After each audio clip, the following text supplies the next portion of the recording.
The Nathan Ivey Show is sponsored by UC Health. UC Health, Cincinnati's only academic health system. It was the voice of a courageous explorer, a man dedicated to the pursuit of man's knowledge and the expansion of his horizons. Good morning. Here is Nathan Ivey.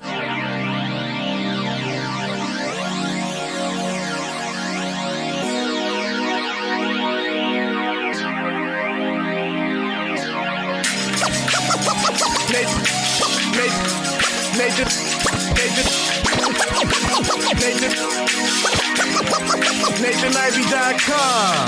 Mr. Ivey know the show must go on. As far as Cincinnati, man, I put on. Tunes made another flame beat for me to cook on. Raised arms, close fists, yeah, too strong. Team AI, chop it up at the chop shop. Top notch with the king flow, the hot shot. Cop squats it, listen to the real. Jumping like hopscotch, nobody harder than, oh, nope, think not.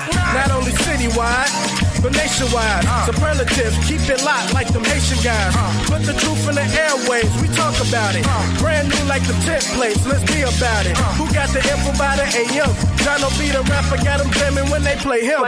Staying in my lane, they ain't gotta okay him. Who the host with the scoop? Yeah, they gon' say him. Ivy, so superlative like a bag of Drippos. Show you where the bricks at, Cincinnati red tag. One time where my people at. Team NI where my people at. It's the 5-1-3, yeah, you know the flow. What's the word, Nate? Let them know the show. One time where my people at. Team NI where my people at. Broadcasting live from Cincinnati, Ohio, here's the king of superlative flows, Nathan Ivey. Back from my hiatus, politicking on the latest. Good morning, welcome back. Come on in. Currently 7:09 a.m. We don't have a lot of time together this morning, just a couple of hours. And I want to make sure that I hit everything that I plan to discuss this morning. Welcome back to the last honest place in Cincinnati, Ohio. Cincinnati's 53rd neighborhood. Cincinnati's only digital neighborhood. And we call it the Nathan Ivey Show. And the folks inside that rail, the choppers. Come on, join us. If you've been listening for a while, join us. But I understand everyone is different. Some people like to text. Some people like to call. Some people want to be more interactive. Some people feel more comfortable. Some people have time. A lot of folks are driving to work. Good morning to you. Good morning. 513-873-7134. Again, I want to give mass props to all the people in the city of Cincinnati that showed up over in Withrow. I would have been there myself, but I was on the air with you. And in hindsight, I thought, well, maybe we should do like do a mobile show. Should do a mobile show, perhaps. I think maybe in the near future, we'll do a mobile show and just broadcast live straight from the streets among the people. Because if this platform is going to be successful, it'll be the people that make it successful. So I got to go straight to the people. But I want to give mass props to all those individuals, man, the mayor, people who are running for city council, people who are on council, people who are running for mayor, Yvette Simpson, Alicia Reese. I mean, I want to say it again. It seems like in Cincinnati, these sisters is really standing strong. I mean, I was very impressed by that women's march. That women's march was bigger than the Black Lives Matter marches. It was much bigger. That women's march was even bigger. I remember marching through the streets of Cincinnati with the 99% folks. Remember that many years ago in the city? And the women's march was bigger than that. Props to the women. Women is really standing up inside the city. I've been saying it for a while. You got too many weak-ass men in this city of Cincinnati, and I'm calling you all out this morning. Weak as hell. Scared to speak up. Scared to stand up. Afraid you're going to lose your job. I get it. We all need jobs. But damn it, integrity is invaluable. Integrity is invaluable. I don't know. They say that a coward dies 1,000 deaths. A warrior only dies once. I only want to die one time in this lifetime. Period. Some things are more important than status. I'm telling you, man, people will do you in for status. It just happened. People will do you in for status. Seen it myself. I've seen people who have been supported by individuals, like protected them when their job was on the line. And then when that situation reverses, they sit back and put a knife in the back of that same individual that had their back and then take their job. That's the real out here. That's what these cats is really doing out here. They selling out on a regular basis. Cincinnati might just be called Sellout City. I mean, outside of the newest neighborhood in Cincinnati, Cincinnati's 53rd neighborhood. I know you like that. Outside the denizens, the citizens, the men and women of the chop shop, I don't know, man. I don't know if we're going to be able to transform Cincinnati. We got too many suckers. Too many suckers, sellouts. Everybody want to ride the coon train in the city. Now, when I say everybody, I'm speaking generally because I know a lot of real MCs out there. And a lot of them is sisters. Where are the men? Weak-ass black men in this city is irritating the hell out of me. I ain't with that. We must support each other. We got to support our sisters. We got to support the people out there that don't really have a voice. That's what I'm all about. You know, the rich and the wealthy, they can afford for their own support. It's the people out here who don't have a super PAC that need the Nathan Ivey Show. They need a cat like me that's out here keeping it real as much as possible. And not just me, they need us. They need us. I'm going to go ahead and say something because you might agree, you might disagree. But the people, I'm going to be honest with you. I've been living in Cincinnati for 40 years. I know this city. I know the people in this city. And like I told you, you got a lot of sellouts in the city. A lot of sellouts, scared as hell. And everybody want to get up. Everybody want to get up. Everybody want to come up in this world. But I'm rebranding Cincinnati on the low, sellout city. Because there's no way that we can have the conditions that we have in this city facing black people if you didn't have a steady procession of black men and women selling the hell out, period. You don't like it? 513-873-7134. If you know a sellout, tell them I'm on the air right now and tell them I'm talking about them, period. I'm very accessible. I'm around the city. I'm everywhere. You know what I'm saying? I'm not hiding. I'm right here. It's the truth. You know it's the truth. Sellout city. There's no way with the resources at our disposal, at the people, you know, with good hearts, you know, real MCs as I call them sometimes, people out there that's serious about and willing to put it on the line for other people. There are people like that in this city. I think there's a high concentration of intelligence, backbone inside the chop shop. That's just me. I just think that the people that listen to like talk radio, like the audience to some level is a reflection of the host. You already know what I'm about, period.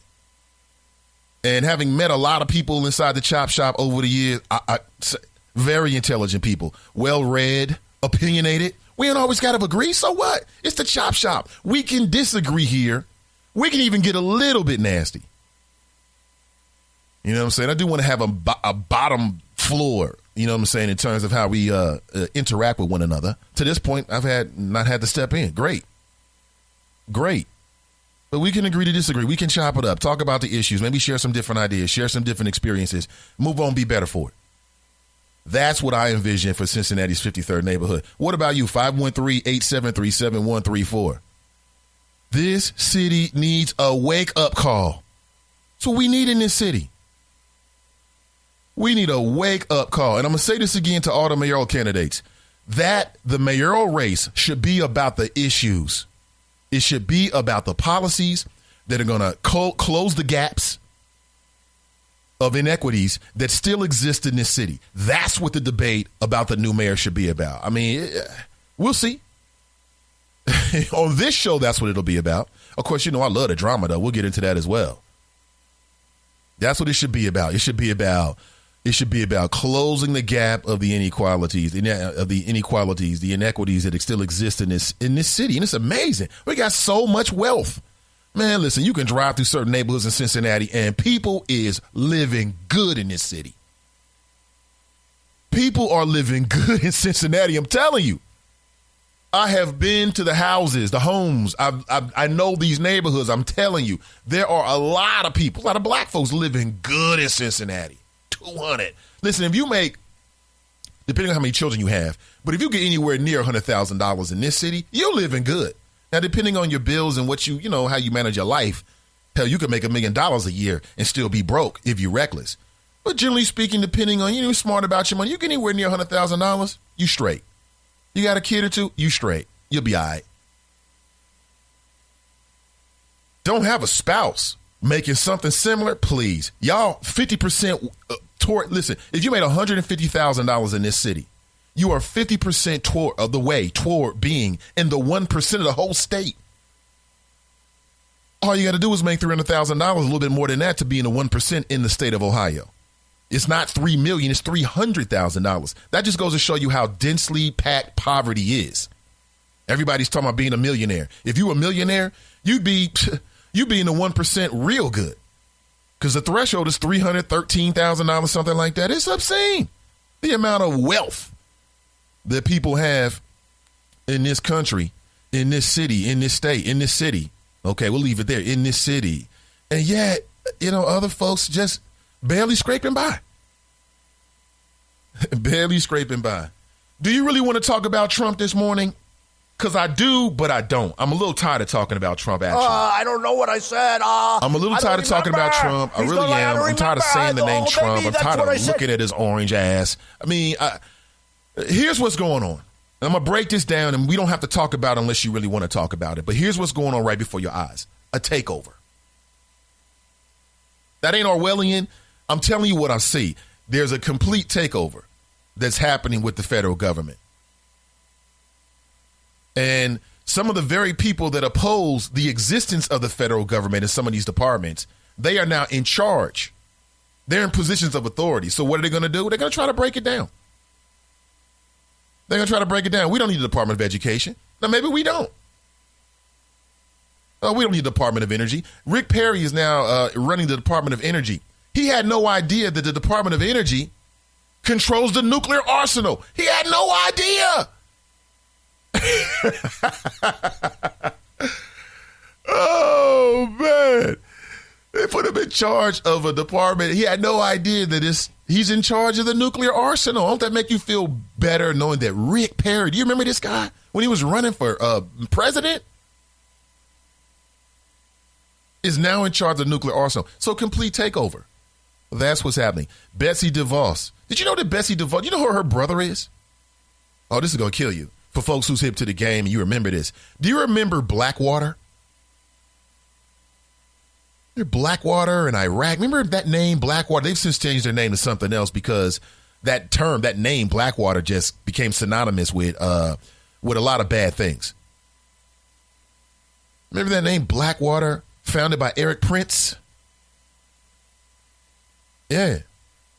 If you want to get private military, ex-military, but now they're not working for the federal government, and they're willing to put their particular skills to use for you and your government, depending on no matter what it is. I mean, this guy was working with despots around the world. Well, his sister is Betty DeVos. Did you know that? Yes. And now she is going to be the Secretary of Education. Don't know a damn thing about education. The man who is now over Health and Human Services. I was watching some YouTube videos last night. He was being grilled by Elizabeth Warren, Senator Elizabeth Warren, right? That man, previous to being nominated for this position, he proposed a budget in which they slashed Medicare benefits and they slashed Social Security. I believe it was like $1 trillion that he wanted to take out of Social Security. And I'm talking about Representative Price. Did you know he's worth about $15 million? Yep, he's worth about $15 million. There's nothing wrong with that. Nothing wrong with being wealthy if he earned it the right way, although there are some allegations of corruption. But that's not the problem. The problem is, how is it that you're a millionaire? $15 million. Meaning that you got the Cadillac insurance. He and his wife, his children, his family, they're all taken care of. If his wife needs to go to the hospital, it doesn't matter what it costs.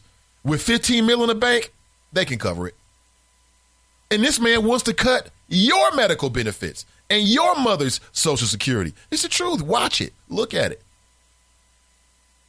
And people just don't understand. I mean, what Trump is doing is masterful on some levels. I mean, masterful in the sense that, like, watching Darth Vader work his lightsaber is masterful. It's like, oh, Darth Vader got skills, but he's Darth Vader. Sort of like that. So what Trump is doing is masterful. He is reconditioning the media. He's reconditioning of the media and Americans in terms of what they should expect on what a president looks like, sounds like, act like with these tweets. Trump tweeted over in the last 24 hours that if Chicago doesn't get its ish together in terms of all the murders, he's going to send the feds in. What does that mean? He says there's too much carnage. And somebody did an analysis of the tweets and timelines because apparently the president is a big cable news watcher. And someone did an analysis of the tweets and created a timeline between things that were reported on Fox News and Donald Trump actually tweeting. And they found a relationship. Like I said, like within the last 24 hours, Donald Trump tweeted out that he might send the feds into Chicago if they don't stop the carnage, right? Well, these folks did an analysis with Politico. And what they found is like 30 minutes before that, 45 minutes before that, Bill O'Reilly on Fox News had a guest who gave out the exact same facts. So the president is watching Fox News and reacting on Twitter and crafting public policy. Get ready for it. But like I said, I'm not really, if you don't want to go there, we don't have to go there. We don't have to go there. Let me circle all the way around. As I said, props to all the people that showed up over at Withrow High School. It seems like the city is really showing them some love. Even Aftab Porval, the new Hamilton County clerk of courts, weighed in on social media. So really, people are really watching this, and that's great. But my challenge to the mayor, the politicians, to all these folks is to stand up and be equally vigilant when we talking about redlining these banks or banks that redline our neighborhoods. There should have been a protest outside of the Union Bank, quite honestly. I think that should have been discussed more. I'll say it again. We don't even know what the impact of the redlining of the black neighborhood by these banks really is because there's been no analysis. We have no idea what the impact to the neighborhood really was because nobody's doing analysis. You got a lot of scientists over there. You see somebody get on top of it. At the University of Cincinnati, Xavier University, we have all these universities and colleges. Get the academics on top of it. Someone should do an analysis on just how, what is, I want a quantitative data. Okay, I want a dollar amount in terms of what is lost when black neighborhoods are redlined by the banks. Because until we know what the injury is, how do you treat the wound? I mean, Union Bank can just say, oh, okay, well, we're gonna open up a few kiosks in black neighborhoods. That may not be enough to address the wound, the injury of them redlining our neighborhoods for years. This could have been going on for decades. Who knows? That's where we got to stand up at. I mean, it's easy to go, listen, I support those folks, but that's easy to go to Withrow. I mean, graffiti, that's easy. That's easy to denounce. Swastikas, okay, that's easy. N-word, oh, that's easy. What's harder is to combat institutional racism like what these banks were doing. That's what's harder. That's where we start punking out at. So I keep it real with you. That's it. Some folks like it, some folks don't. But, you know, what can I say? You can't make everybody happy, so you just keep it real and do you. You just keep it real and do you. The top is coming. Nobody told me to stop, so I'm going to keep going with this. You must like it.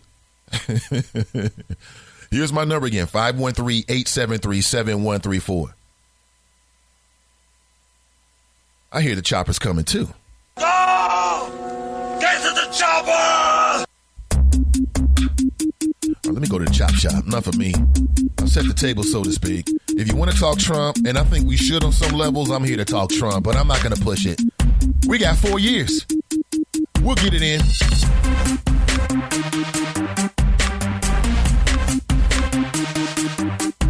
Yeah, we'll get it in, definitely.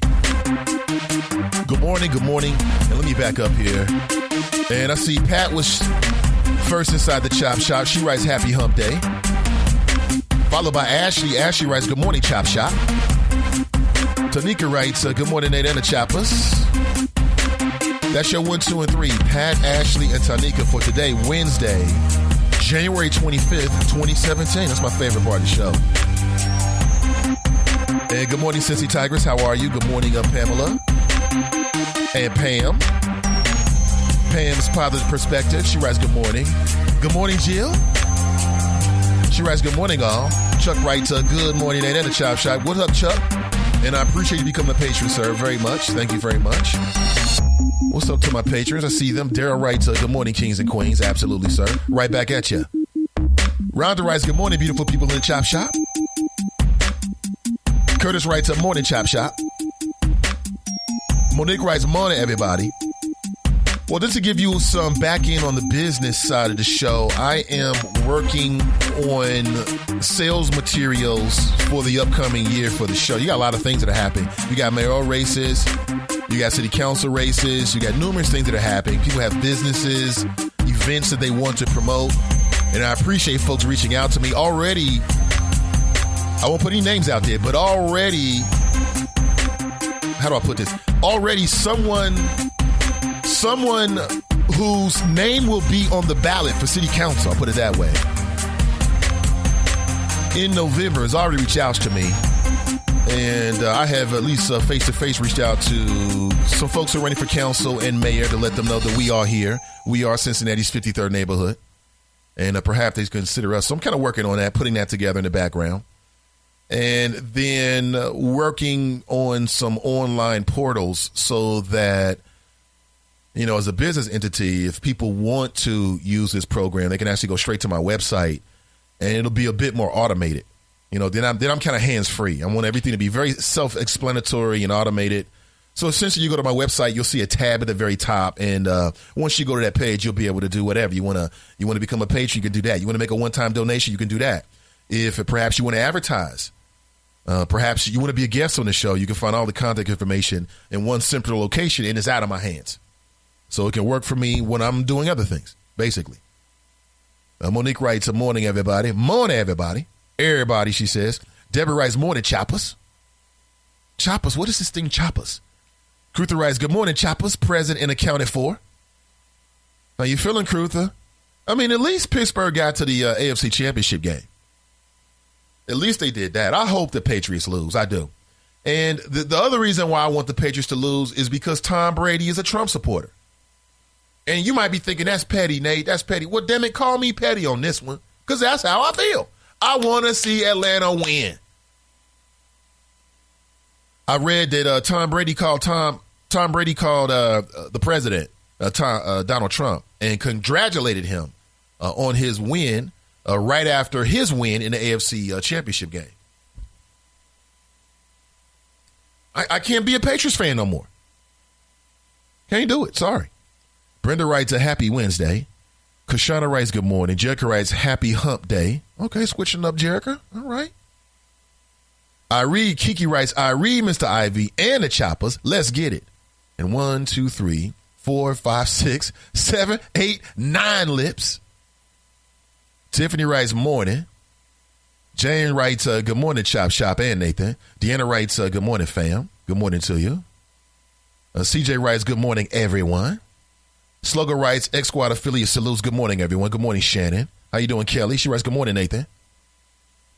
And Kelly was trying to import some wisdom with us yesterday when we were talking about, was that yesterday, 2 days ago, when the conversation about little Barron Trump came up.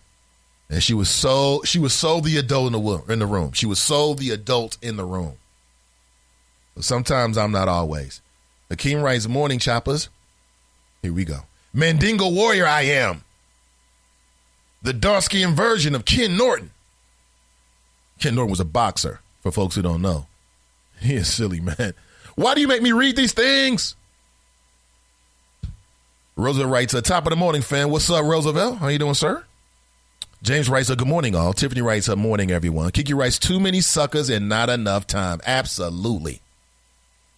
Billy writes, morning, choppers and fam. Slapping the like button. Now get to the choppers. Oh! Get to the chopper! Kiki writes, right, and we still have love for one another. Oh, yeah, most def. You got to be able to agree or disagree. Derek writes, morning, choppers. Brian writes, morning. Derek writes, 8:05, the coon train will be leaving the station. We are our own worst enemy, LOL. Where the white women at? That's hilarious. We's our own enemy. What about black on black crime? Oh, man. Whew. I got a different sense of humor. I've been telling people that for years. Okay, I got a different sense of humor. Oh, man. Joe writes, Trump is giving America a golden shower. Oh, no. Where's my coat? I don't want it. Yeah, Trump, there's a crackdown now. The EPA, employees at the Environmental Protection Agency, number one, they stopped basically the EPA has been frozen. Did you know that? The Environmental Protection Agency. And pardon me. And the reason why the EPA has been a target by Republicans is because the corporate interests, the big money interests that really get behind primarily Republicans, or a lot of Republicans, I won't say primarily because I don't want it to be a fact. They may be behind just as many Democrats, but there seems to be a connection with these two ideas between the Republican Party and this idea that there should be no regulations whatsoever, that we should all be at the whim of the CEO of your local corporation. If they want to pollute the air, listen, they won't pollute it too much. They're good guys. If they want to pollute the water, well, I mean, hey, pollution's been around since the beginning of time. That's the kind of nonsense they say. They believe that regulations that safeguard you and it prevents the big businesses from making money is the problem. That's not the problem. I told you yesterday. The problem is that the people at the top take all the damn money. That's what the problem is. It's not that these American businesses are not making money. It's just that the executive, the top, the people at the top, they're taking it all. They don't want to share with the workers. So if you cut regulations and then more profits are coming in, there's no evidence whatsoever that most of these big corporations or businesses or entities that fit this description that I'm giving you right now, that most of the people at the top are just going to take that money too. Period. It's greed. That's what the problem is. That's why you have regulations, because of greed. Because if not, some of these manufacturers would just pollute our rivers, our waterways, because number one, they don't live there. And the number two is like, hey, it cost me $100. They don't want to spend the money to be clean. They don't want to spend the money to not pollute our airways and our waterways and our ecosystems, our food system. They don't want to pay the money to be clean. That's what the regulations are for. Because if not, we'll just all get taken advantage of. They got all the money. They've got the organization. They've got the political connections. And that's the role of the government, to protect the bloodthirsty ruthlessness of some of these corporations. I'll give you an example. GM got in trouble because they had a manufacturing defect to the steering column, I believe, and the brake system, I believe. It's one or the other. And essentially, this manufacturing defect was causing crashes. And people were losing control of the wheel in their GM car and dying. And guess what? GM knew about it. They knew about it. And they lied to federal regulators because they didn't want to spend the money to recall all the vehicles. For General Motors, somebody in General Motors made the decision that it was cheaper to keep her with the defective automobiles. It was cheaper to take the risk that somebody might die in one of their defective vehicles and then just pay out that individual family or those individual families, rather than recalling the whole line of those particular damaged goods for the public good. Period. That's why you got regulations. But now you got a lot of people that they believe in privatization. There's even some talk about privatizing the Department of Energy, which means that there is some talk about privatizing who manages our nuclear stockpile. Think about that. It's ridiculous. The government has a necessary role. That's the government's role. That's the job of the government. But this whole nonsense about they have convinced a part of America that rich billionaires love them and care about them, and that it's the evil liberals that want to take the money from them and give it to them, take the money from the robber barons, right? The 1%, and then give it to everybody else. That's wrong. It's ridiculous. It's almost incomprehensible, quite honestly.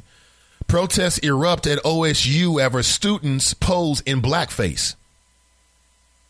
That's Oklahoma State University, not the Ohio State University.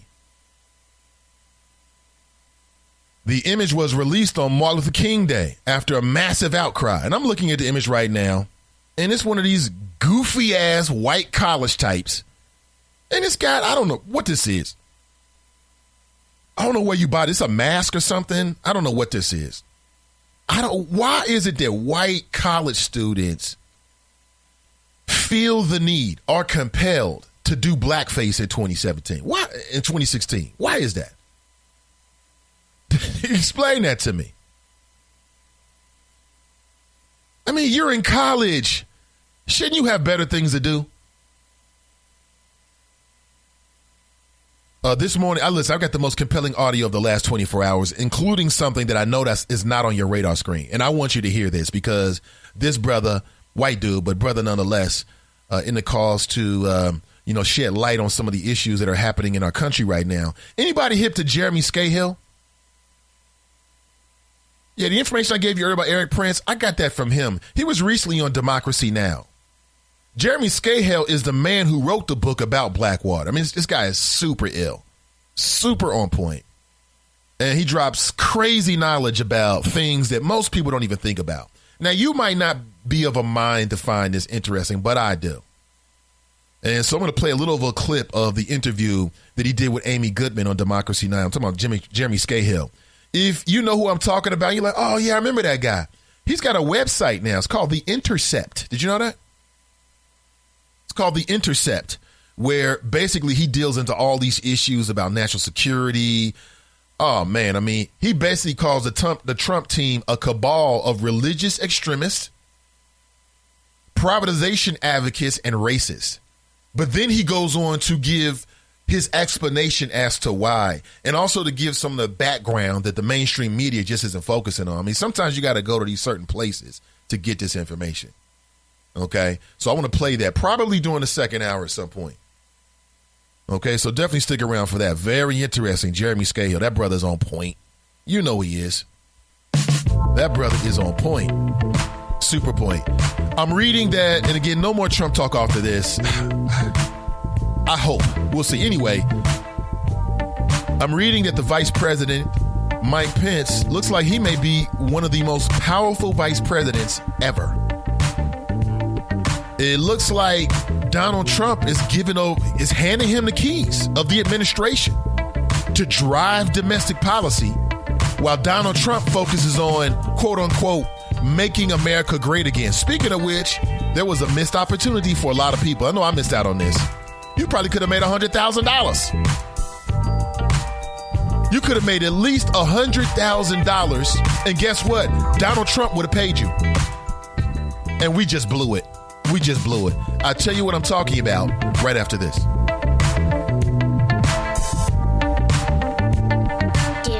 I dare you to change the world. Yeah, you. Getting that college education. I dare you to be somebody important. Like be a teacher. Or a reality TV star. I dare you to stand up here. To call the shots. To be a role model. An inspiration. An innovator. To be a teacher. Be my teacher. Think you can change my life? Make me excited about science like you. Have a career that really means something? Then do it. I dare you. I dare you. I dare you. Unexpected reactions to smart financial decisions brought to you by feedthepig.org. Well, I finally did it. I opened a 401k. So you're giving up? Just like that? Giving up on what? On getting an inheritance from a distant relative. Don't you think if there were a billionaire in the family, we'd know about it by now? Listen to me. We are one phone call away from riding horses on our own private polo grounds. One call from christening yachts, having a butler, using summer as a verb. How do you figure? Look, everyone's got a rich uncle somewhere. It's statistics. So the best thing you can do is just prepare for the inevitable. Right, which is why I thought maybe it would be smart to take control of my finances. You know, start using a budget, get out of debt, set some retirement goals. Budgets? Debt? You watch your mouth. Retirement shouldn't be a goal for us. It should be a way of life. When it comes to financial stability, don't get left behind. Get tools and tips for saving at feedthepig.org. This message brought to you by the American Institute of CPAs and the Ad Council. Hey, Russell Wilson here, and I know how important exercise is. It's essential. It's essential. With Play 60, United Way and the NFL are helping kids stay active and play at least 60 minutes a day. Healthy kids, healthy kids. But what this place needs is you. To donate or volunteer, go to unitedway.org/play60 because great things happen when we live united. Donate. Are you guys going to do that every time? Yes, of course. Yes, of course. Brought to you by United Way and the Ad Council. About that 5-year-old who found his uncle's gun. The kid didn't know it was loaded. I heard on the news about that 14-year-old girl who was bullied online for like a year. She couldn't take it anymore, so she got her dad's gun from his nightstand. I heard on the news about that guy who broke into someone's house, stole a gun from the hall closet. He accidentally shot his cousin in the head. She killed herself. And later, killed the owner of the store he was trying to rob. If you own a gun, you have a full-time responsibility. When you aren't using it, be sure it can't get into the hands of curious children, troubled teenagers, a thief, or anyone else who might misuse it. Your family, friends, and neighbors are all counting on you. Remember, always, lock it up. For more information on firearm storage safety, visit ncpc.org. This message brought to you by the National Crime Prevention Council, the Bureau of Justice Assistance, and the Ad Council. Good morning. And yeah, you could turn me all the way up unless you're at work. 7:44 a.m. in the Queen City. My name is Nathan Ivey. We missed an opportunity. You could have made at least $100,000 from Donald Trump. I bet he would have gave you $100,000 if you had this piece of property. Intellectual property. I mean, I know folks who've made money off of doing this, and that is purchasing domain names and then selling them. I'm reading that Donald Trump just purchased a domain name. Looks like he's already getting ready for his second run at the White House, maybe a re-election effort. And he's trademarked his re-election slogan. And it's so simple that I should have thought of it. As soon as I saw it, I thought, damn, I should have thought of that. It's obvious. President Trump trademarks re-election slogan, "Keep America Great." So that's going to be Trump's re-election slogan, "Keep America Great." He's going to run that in the last 4 years, he's made America great. And then when the media comes out and say, well, wait a minute, you haven't created as much job as the Obama administration, you know what they're going to say? Oh, that's fake news. It's masterful. We'll see if it works. Keep America great again. And had you thought of that, you could have sold it to Donald Trump. I'm sure he would have gave you $100,000 for it. Probably more than that. Damn. Opportunities. Good morning, good morning. The Nathan Ivey Show is sponsored by UC Health. UC Health, Cincinnati's only academic health system. 513-873-7134. And let's get back into it, shall we? Shall we get into it?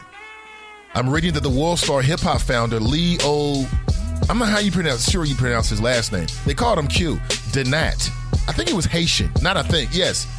He was Haitian. The founder of World Star Hip Hop is Haitian. He's now dead at 43. I don't know if this is true or not, but I read that he died of a heart attack and being obese. And he had a little weight on him. I mean, I got a little weight on me, but he had a little weight on him. See, when you're taller and you have weight, your body distributes the weight out and you look thinner. You don't look as big as somebody who may have as much weight on them, as much fat on them as a taller person does. So he wasn't really a tall guy. World Star Hip Hop founder, 43 years old, man. I respect it. He said he started the World Star Hip Hop because, basically he was like doing music and selling music tracks. And so that was the initial start of it. Like when he first started World Star Hip Hop, it didn't have any videos at all. It was just about music. He was trying to like be a conduit on the internet for DJs and particular artists. And then things they took off. Started doing fight videos and, wild out police shooting and chases and all the crazy stuff you see on there. And it popped. He turned it into a multi-million-dollar thing. That's huge. That's huge. Now, people like him, if you really want to interact, if you really want to grab the attention of like 14, 15, 16, 17-year-olds, you need to tell them his story. Because many of them know about World Star. They go there. They don't even know who owns it. This is a brother. It's a tremendous story. It's a tremendous story. That's a internet entrepreneur. That's a maverick right there. And I don't give a damn about the content. I mean, whatever. People must like it. And you can go on World Star and see all kind of stuff. They got all kind of stuff on there. And sometimes, it's stuff that sometimes I don't want to watch. But again, I'm different. I don't know. Is this true? I read that he died in a massage parlor. And I ain't mad at him. Maybe he was trying. I mean, what a way to talk about a happy ending. Pun intended. Talk about a happy ending. What a way to go in a massage parlor. He ain't want to get no damn massage. You don't have a heart attack when you get a massage. Now, he might have get overly excited, and that led to his heart attack. And I'm just speculating here. I mean, that's what I read. And it seemed like it was some incredible source that he died. He died at that's a hell of a happy ending. He died at it wasn't a brothel. It was a massage parlor. And I don't know if it's true or not. Have you read anything about this? All right. I started a new segment I want to continue with. It's called Did You Know?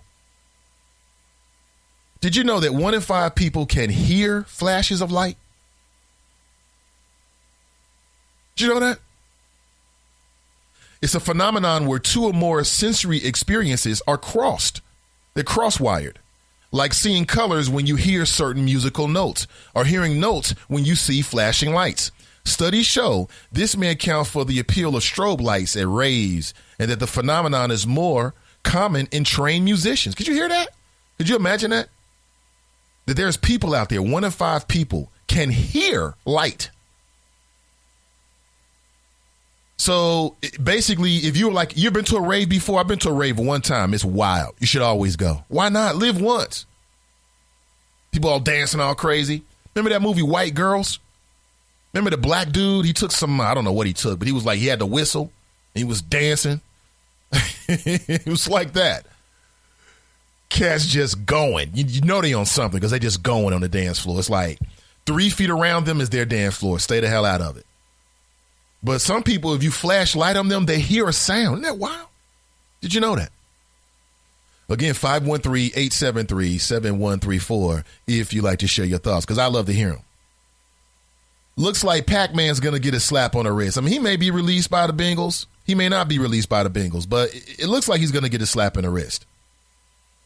And I say that because Hamilton County Prosecutor Joe Deters, who, by the way, punked the hell out on the Sam DuBose case. He really did. I went back and read the article in the local Cincinnati News where he was talking about what he would do different. And basically, it was just like I said, because I remembered I was quoting from that particular article. And, he's talking about what he left in the courtroom and what he could do different and blah, blah, blah. And I'm thinking, wait a minute. You're the Hamilton County prosecutor.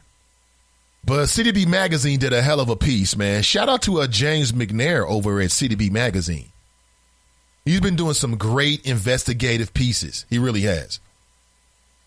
And you can check it out on my Facebook page right now. It's about 10 hours ago. Give you a heads up. But, my point was it must be nice. It must be nice to be able to treat Hamilton County like a part-time job. And here's the title of the City Beat article. It's titled, here's the headline. It reads, Prosecutor Deters grants himself 4 more years of part-time duty. Yeah, you didn't know that? Joe Deters is a part-time lover. He ain't no full-time lover. So Joe Deters is making money on the side while holding on to this position. And what I think is that he should get the hell out of the way and let somebody that really wants to focus and make it a full-time position have that position. He's paying taxpayers about $91,000 per year while he's using his, and again, that's the way it's written. It's a part-time position, but damn. The full-time salary is $130,000 a year. But it costs the taxpayers about $91,000. That is deep. And everybody's giving Joe Deters a pass for stepping off the Sam DuBose case. I'm the only part. How is this okay? I'll say this again. If this was a police officer that was killed, if Sam DuBose had killed Ray Tensing and Joe Dieters decided to lead that case and be a part of it, he would have saw it to the very end. He never would have jumped off because he would not have wanted to come across like he was disrespecting officers. He never would have done that. Do you agree with me on that? He never would have done it. He would have saw that. And number one, he would have secured a victory. That's number one. But number two, if he did not, he would have saw it to its logical conclusion. And then secondly, he wouldn't be looking for a change of venue either. I mean, when a police officer is involved, the politics is a little bit different than when it's just a black unarmed citizen. That's what it looks like to me. Pat writes, Perry and others are getting on the job training, shaking my head. Yeah, you're getting on the job training for managing our nuclear arsenal. Way to go. Junior writes, good morning, family. Hashtag salute. Absolutely, Junior. Craig writes, good morning, Nate and the choppers. Where the white women at? Y'all silly. Brian writes, these MFs do not answer the frequent question. I wish I could use their go-to line during my interviews. I look forward to working with you and others and still get the job. Yeah. That's what the Trump administration does. I mean, Sean Spicer is no different. Sean Spicer, on his very first day, this just gives you an idea of what's going to happen here. I think it's great theater, and I've been enjoying watching the press conferences and just watching these human interactions. But Sean Spicer, White House press secretary, he comes out on the very first day, and he absolutely goes nuts on the press because they dared to tell the truth. Then he comes out the next day and says, oh, well, I strive to tell the truth, and sometimes we get it wrong. Didn't apologize. But he says sometimes we get it wrong. So but think about that. What that means is that Sean Spicer is Donald Trump's boy. He's not just his press conference. He's his boy. When you see Sean Spicer leave, he goes to the back, he gets on his knees, he crawls up to Donald Trump like a little dog, and Donald Trump pats him on the head, hey, good boy, go get you some milk, go get you some water, you've been a good boy. And then he crawls over there to his little dog bowl. Because Sean Spicer came out, and despite what his eyes can tell him, you can look at the photographs. Sean Spicer said that the media was making it up, even though with his own eyes he knew the truth. That tells me that if Donald Trump tells him to go out there and say that the sky is green, he'll do it. And not only will he do it, he'll do it with a viciousness. He'll do it with a viciousness. It's a good little dog. Good little boy. Yeah. Come over here, Sean. What is he, a border collie? I don't know. He is not his White House press secretary. He's his boy. Speaking of which, it got so bad that, and again, this is on the internet, you can look at it for yourself, but it was widely reported that Donald Trump on his Twitter page, which is so important now, you know how you can have a profile page? You can have a personal pic, like your avatar. Typically on Twitter, people have a photograph of themselves or a dog or something like that. Or an event, but then you also have your larger web banner on your Twitter page, right? Donald Trump changed his web banner, and he stole an image. So whoever is managing it, I don't know if it was Donald Trump himself. Something tell me it wasn't really him, but whoever is managing his Twitter account, you know what they did? It was during this whole deal with how many people were at his inauguration. Somebody basically lifted a photograph of people in the crowd at the 2009 inauguration of Barack Obama and put it up on the president's Twitter page. It stayed up there for hours until somebody said, well, wait a minute. That's from the Obama administration. They took it down. I mean, how many more times is Trump going to give lip service and criticize Obama and then try to take his style? Let's go through a quick list, shall we? The First Lady tried to steal the former First Lady's style because she plagiarized her speech at the RNC. That was number one. Did you know that the inauguration cake that Trump used for his inauguration, you know what he said? Give me the same cake Obama had. So even in politics, it's just like in culture. Everything with the burden. Trump wants to steal. See, as much as the Republicans and Trump acted like Barack Obama was just, they loathed him, they really respected him. They really admired him. They really respected him. They really did. Behind closed doors, they respected Obama. But out in front of everybody else, they had to play politics. I mean, Trump would do and say anything to get elected. I've told you before, be careful of those kind of people. You show me somebody who's willing to do anything to get elected, they ain't right. Don't give them your vote. Don't give me your vote. How much more are they going to steal from the Obama administration and then claim it was their own? Damn. It's like stealing the rhymes of a hip hop artist and then passing them off like they're your own. They are not. They're not yours. Tracy writes, forgot to say hi. Hello, Tracy. Dare writes, you are making too much sense this morning. Oh, I already know. Most like it. There might be a few suckers out there that don't. So what? So here's what I recommend that we do in the Trump era, just like I've been saying. Handle your business, manage your finances, get a passport, get active as much as you can in ways that you feel comfortable. That's it. It's the same old thing. Raise your babies to be strong and make smart investments. Same old. But politically, the most important thing in the world right now politically are the upcoming elections. That is the most important thing. Let me be one of the first people to tell you. In 2 years from now, you're going to have midterm elections. They are the most important midterm elections you've ever saw. For two reasons. Number one, the Republicans have a lot of plans about privatizing the role and responsibility of the federal government, whether that be Medicare, Social Security, the EPA, the Department of Energy, the Department of Education. You're going to hear a lot about privatizing. You're going to hear a lot about reducing. They've already got a federal hiring freeze. You're going to hear a lot about this.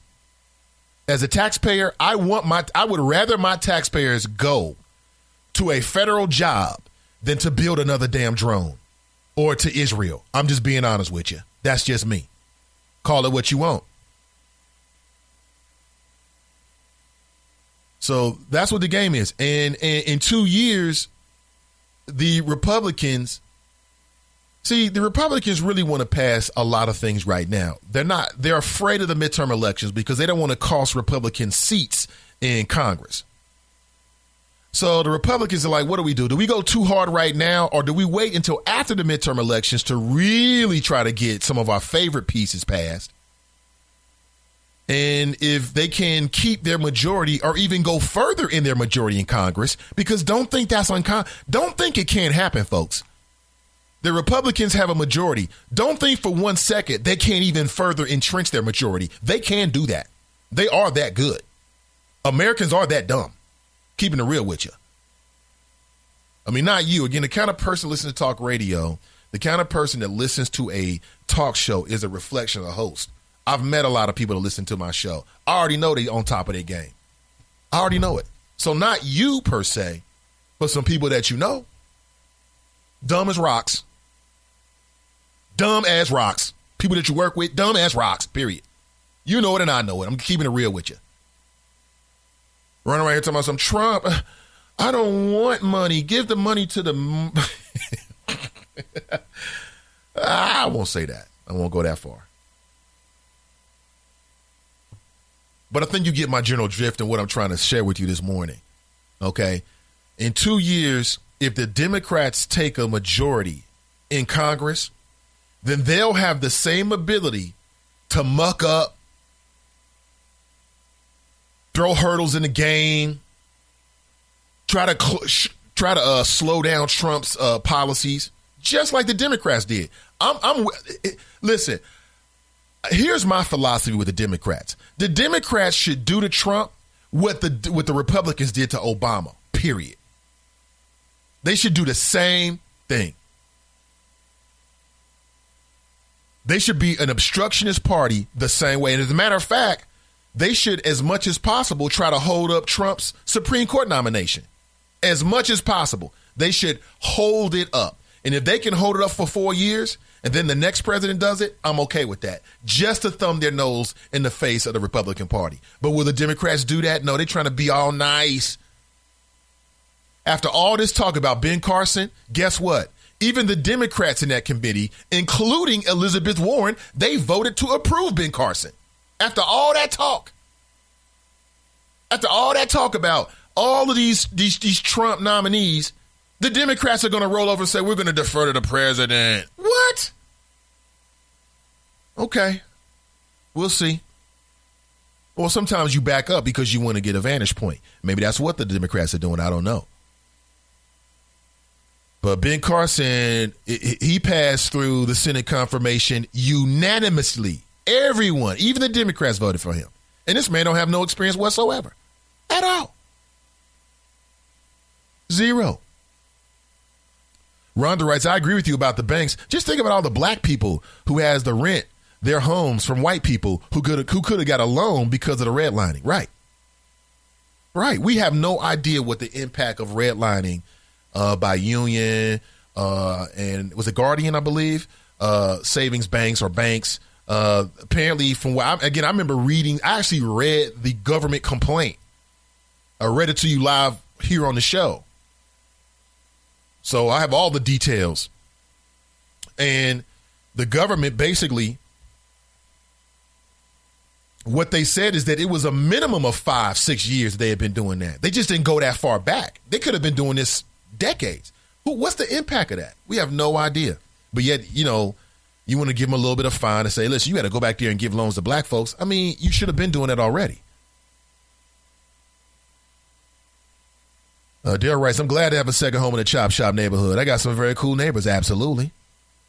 Brian writes, the Steelers better hope they have a QB next season. Yeah, I'm hearing Big Ben says he wants to retire. I still think he sexually assaulted that woman in that bathroom, by the way. Rhonda writes, I want to see Atlanta win. Also my second hometown. Yeah, me too. I want to see Atlanta win for two reasons. One, I'm sick of the Patriots winning. I'm sick of them. I'm sick of them. And then secondly, Tom Brady he's a Trump supporter. And I know you're thinking, that's petty, Nate. That's petty. Okay. I accept that. Kush writes, good morning, give thanks. Dante writes, good morning, Choppers. Yuli writes, couldn't agree with you more, Brian. Chuck writes, Brady wouldn't even go meet Obama, ? Hashtag cheating beyond. Kiki writes, play the song, Mr. Ivy. Well, we got one more minute to the Coon Train. Y'all just want to hear the song? We got one more minute. The Coon Train comes through at 8:05. Y'all silly. Man, so we got about less than a minute here. Let's see what else. Rhonda writes, Akeem, I am just seeing your pick. Too funny. Grapes? Wait a minute. Let me see Akeem's pick. It's 8:05.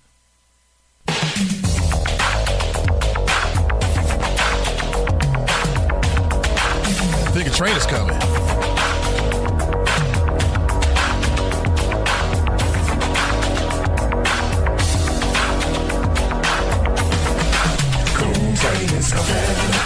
Coon train is coming. What about black on black crime?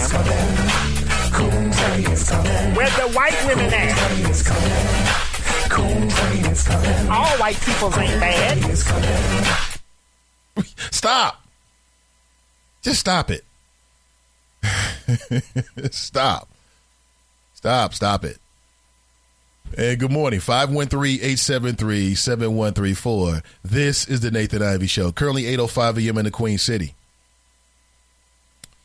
Also, on my first page, I posted a link. Information lockdown hits Trump's federal agency. So if you don't know, Trump basically is saying they sent messages to all the various departments, right? Federal agencies, should I say. All the various federal agencies.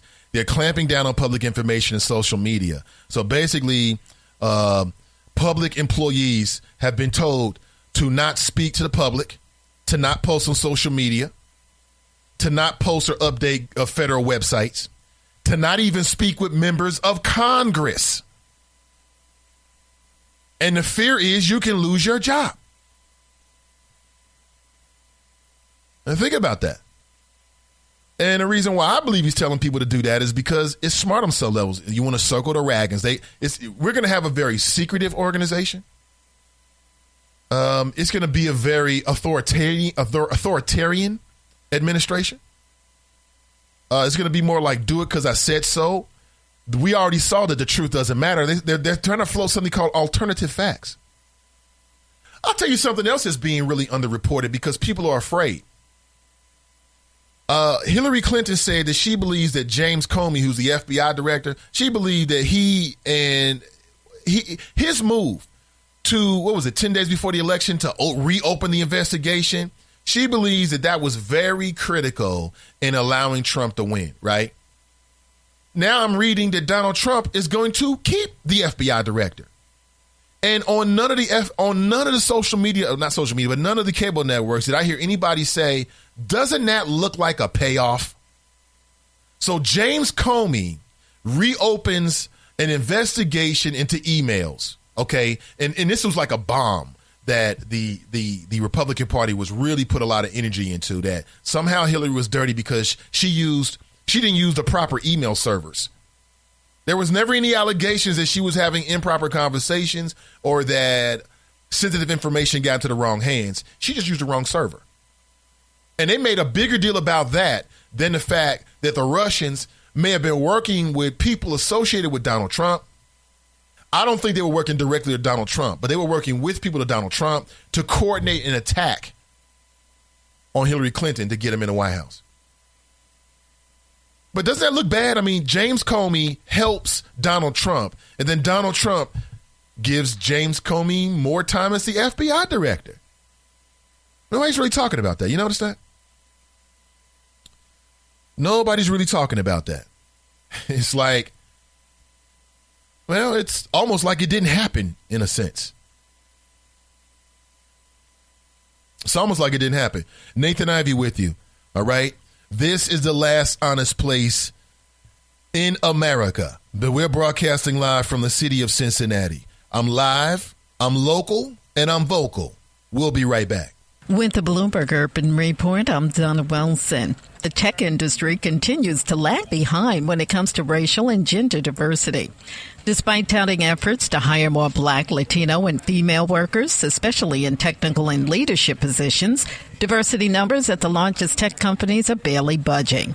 In 2014, 2% of Google workers were Black, 3% were Hispanic, and those numbers haven't changed much since.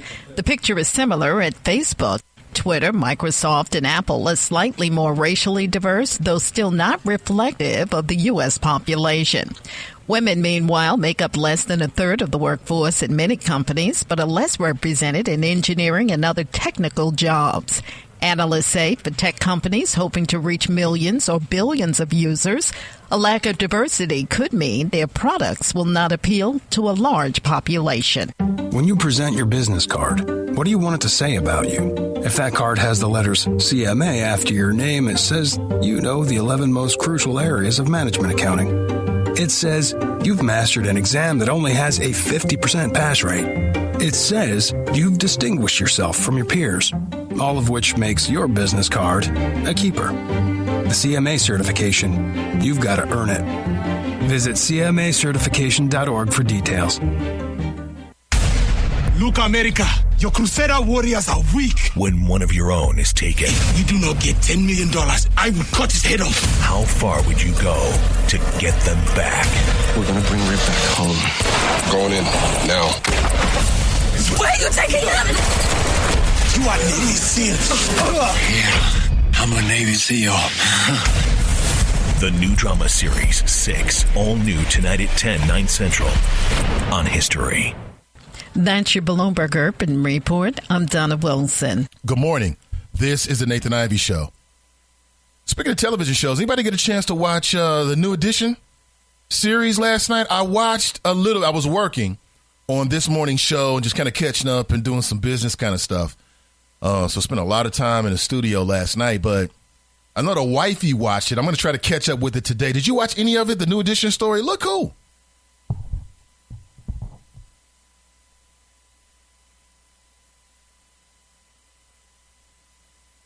And she was watching with my daughter. I mean, I know it was late last night, but she was watching with my daughter.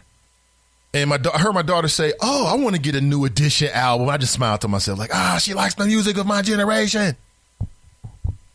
And, you know, I'm just seeing this now. Tracy writes, did anybody watch New Edition? It was a great distraction. Yeah, it was. Fun. And again, I watched maybe 5 minutes of it. I'm going to catch up with it tonight and follow the series. As I understand, it's a 3-part series. Yuli writes, if we all decided to not go to work tomorrow and if we all decide to boycott consumerism, they listen really fast because they lose millions every hour. This went on. Yeah. Yeah. But see, most people are in a situation where they can't take a week off of work. Most people cannot take a week off of work. Most people can't. There's some people who can't take a day off of work. Daryl writes, I watched it's pretty good so far, but the commercial breaks were very irritating. Talking to Tracy. Deanna writes, I believe the DPLX, that's the Dakota Pipeline Crossing, is going to be Trump's civil rights albatross. I see the indigenous communities and supporters blocking the construction of the pipeline and Trump sending the military. Listen, Trump is not Obama. Something tells me, and we'll wait and see, but something tells me Trump will send in the media, the police, the law enforcement and say, crack some heads. And she writes, someone will get hurt or killed, which will result in the people coming out and vote a new House and Senate. The new House and Senate will begin the impeachment process. If the Democrats are smart, what they need to do is start sowing some dissent. If the Democrats are smart, what they need to do is figure out a way to put a wedge in between Donald Trump and the Republicans. That's what they should do. Because the Democrats are not going to be able to stand up to Donald Trump all by himself because they don't have enough numbers. They don't have enough numbers. And see, what's happening here is that the Republicans are laying back and they're allowing Donald Trump to do whatever he wants. Because what they're hoping is that some of their all-time greatest hit lists of conservative ideas is on the table. Everything is in play. And so they're going to play ball with the president because they're hoping that the president will play ball with them. Now, there are some inherent conflicts, and one of those is Social Security. Donald Trump pledged he wouldn't touch it. He said it was a valuable benefit. In fact, I think it needs to be increased, the amount that recipients are actually getting, in my opinion.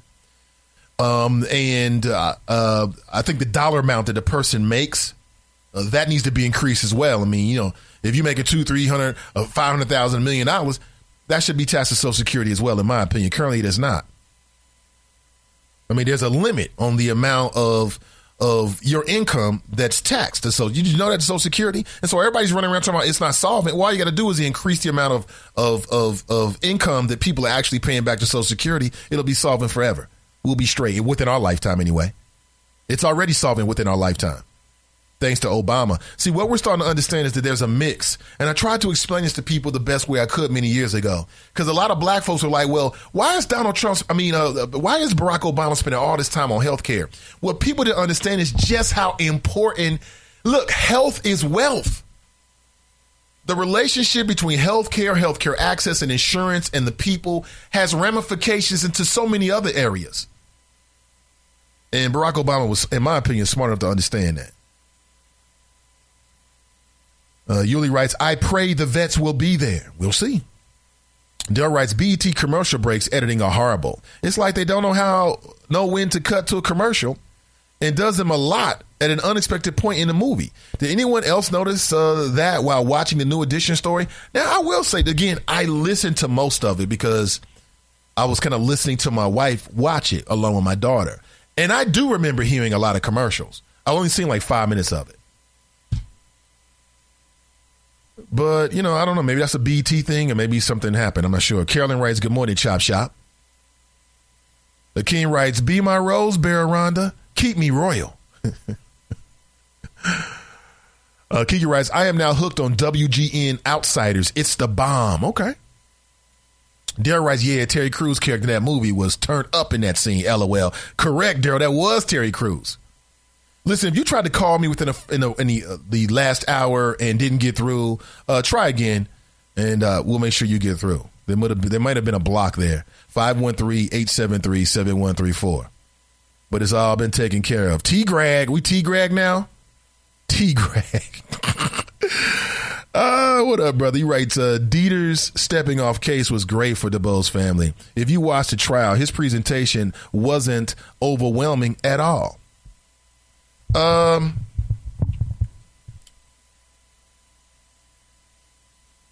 that may be. And that's sad commentary because essentially what you're saying is that the Hamilton County prosecutor is not really that good inside the courtroom. My issue is the issue of respect. I just think that it's disrespectful to put yourself in front of a trial and you know you're not ready. I mean, is that hubris?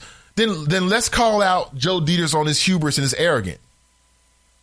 Did Joe Deters' arrogance, his ego, his id, his hubris, was that the reason why we had a mistrial? Because he was just so ineffective?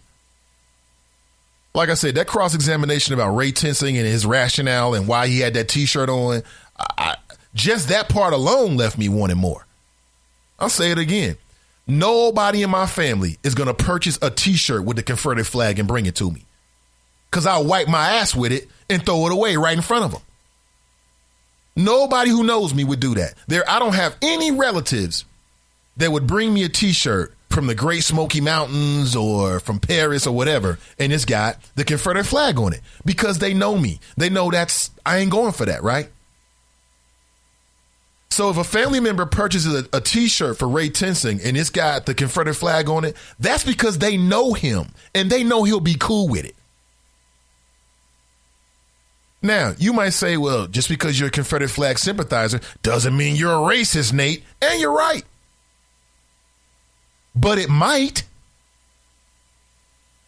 It might. Nobody in my family would purchase a T-shirt with Donald Trump on it unless it was some kind of like gag or something like that, like a real funny T-shirt. Like nobody in my family would ever purchase a Make America Great T-shirt for me because they already know. Went my ass with it. They already know. In front of you. Like, stand right there. Stand right there. Now take that with you. Yeah, I just did that. Take that with you and don't come back over here. Nobody who knows me, not a friend, not a family member, my brothers and sisters, friends, nobody who knows me would do that. When you buy a T-shirt as a family member for somebody else, you do that because you know that person. You know they're going to like it. It's like if your relative brings home a Spider-Man T-shirt that they saw down in North Carolina and they know you love Spider-Man. That's why people buy T-shirts for relatives. They don't just buy T-shirts because I just happen to be there and I just want to buy you something. Nobody's going to want to waste their money like that. So the fact that Ray Tensing's family bought that T-shirt for him says something about him. It says that he is a Confederate flag sympathizer. Now, does that mean he's racist? I don't know. James writes, heads up, Cincy, there is an ATF task force in the city charged with the apprehension of 50 to 60 people suspected of doing the most shootings on the city. And if they convict, they will face federal time. That's right. Roosevelt writes, Akeem, that grape shout out never worked for me, bro. Me either, man. See, we losing control of our women, man. We got to control our ladies. Control them. And one way you do that is to get them grapes. Man, working hard, you lay down. I mean, why do we give up that practice of women feeding grapes to their men? I mean, who decided to stop doing that? Working hard, you come home, you lay back, grapes! And some succulent, crispy, I like my grapes to be chilled. Put them in the refrigerator for a little while, let them get a little crystal. Oh, those are the best. Grapes! She's mad at me now. She definitely ain't coming to bring me no grapes. Yeah, she mad at me. I ain't perfect. My wife will tell you I'm a very difficult man to live with because I'm a Virgo. And I got a little OCD in me. Probably more than that. So it can be very difficult. T-Greg writes, Hillary did and said anything to be elected. She just happened not to win. Really give me an example of that. Donald Trump said he was going to build a wall. Donald Trump said he was going to make America great again. Everybody's going to be rich. He's going to stop crime. I mean, these are some of the grandiose claims of Donald Trump. I don't remember Hillary Clinton. I'm not trying to protect her. But T-Greg, just give me an example. I'm sure she said something. Dale writes, Trump is trying hard to steal Obama's complexion, but failing horrible in that area too. Yeah. Trump is suffering from the anxiety of following a man who was better than him.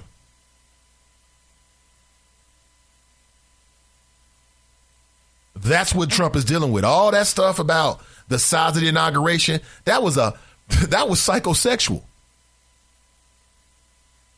Trump's concerned about the size of his inauguration. Was his inauguration as big as Barack Obama's? Is it true about black presidents that they have bigger inaugurations, right? Oh, everybody knows black presidents, they have big inaugurations. And Trump's like, wait a minute, wait. I'm holding two now. I'm holding two. Okay, I got a big inauguration. I mean, it's all... It's male ego stuff. Break it down, Nate. Maddie writes, good morning, Nate and the Choppers. Lawrence writes, good morning, all. Deborah writes, it comes down to one word, integrity, which President Obama, Michelle Obama have. I read that, you want to know what Michelle Obama is right now? Michelle Obama and Barack Obama, the last I checked, that was about within the last 24 hours. They are on Richard Branson's island. Yeah. Wouldn't you like to have an island? Oh, my God. Listen, if I get an island, we ballin'. I'm telling you. Parties, it's over. We ballin'. I'm going all the way out on the island. On the beach. I might even do some nude... I might even do some nude swimming on the beach, my private island.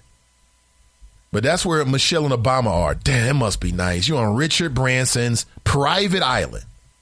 I read that basically you can rent it out. Like, we could go down there. We can go to Richard Branson's island. Oh, man, I've seen some images of it. Woo, it's in the Caribbean. You got to take a jet to get to it. Oh, my God. You talk about just unwinding. Oh, I can only imagine. It's called Necker Island, owned by Richard Branson. If you want to stay there for a week, well, let me take that back. If you want to stay there for a day, $70,000. $70,000. It's located in the British Virgin Islands. It's 74 acres, coral reefs, white sandy beaches. And I'm looking at an image of Michelle and Barack, and they just landed on Necker Island. And it looks like they were maybe at the airport or something, because I see, is that pilots? Is that two sisters as pilots? That's beautiful. Love that. So that's what Michelle and Obama are doing. I mean, Barack and Michelle are doing. They're chilling. Oh, man. Michelle in a two-piece. Damn, I want to be on that island. Yeah, I said it. I am a man. Keep telling y'all that. Again, 513-873-7134. I'd love to get your thoughts about anything I've discussed this far. If you had in the show, if you tried to call in the first hour, you may have been blocked, but I believe that I have dealt with that. So, again, 513-873-7134. That is the number. Damn, look at that. Richard Branson. Yeah, and I believe it's $70,000 a day if you want to, like, rent out the island. Damn. I mean, that's vacation right there. And it's hard. I mean, I'm looking at them and they're just private citizens. They got shades on. Michelle's got her hair back.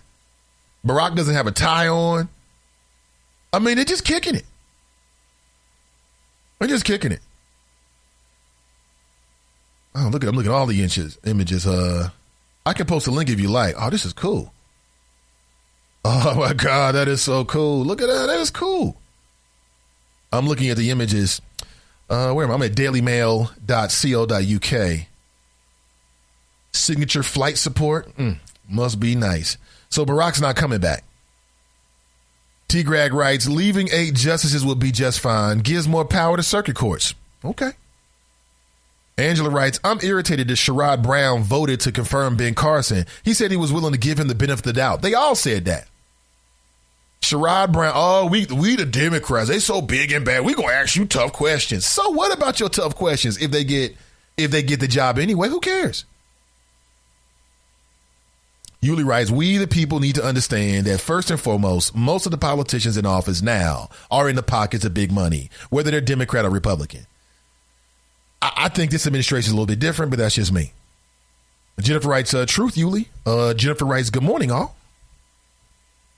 Lawrence writes, I needed that laugh, LOL. Angela writes, how in the hell can people be in charge of billions and skate into a position based on benefit of doubt? I'm with you. I'm with you.